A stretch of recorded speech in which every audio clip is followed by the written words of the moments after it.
Pelaksanaan Pekan Olahraga Provinsi Sumatera Selatan ke-13 akan digelar di penghujung tahun ini di 3 kabupaten yakni Oku, Oku Timur, dan Oku Selatan. Komite Olahraga Nasional Indonesia Provinsi Sumatera Selatan menyebutkan saat ini sudah 75% venue sudah siap.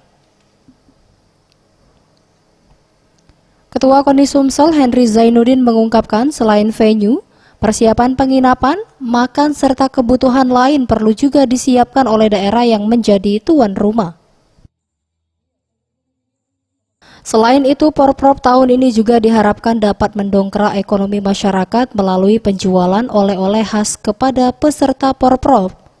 Akan ada 3.000 lebih atlet yang akan bertanding pada Porprov ke-13 nanti.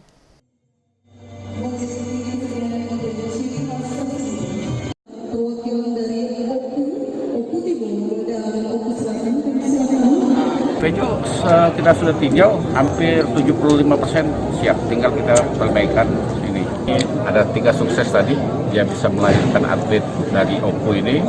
Terus masyarakat di sini sangat berdaya Pak Kuryana, ya, dengan UMKM-nya, ekonominya. Nanti Pak Kuryana bisa dengan kawan-kawan UMKM sini, koperasi, pariwisata, semua bisa digali untuk kepentingan pemberdayaan masyarakat. Tentu sukses penyelenggaraan tentunya Pak.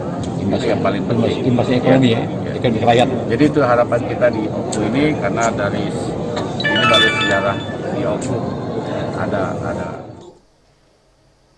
Henry juga menyebutkan ada 3 sukses Porprov tahun ini, yakni sukses pelaksanaan, sukses melahirkan bibit atlet, dan sukses pemberdayaan UMKM yang ada di Kabupaten Oku.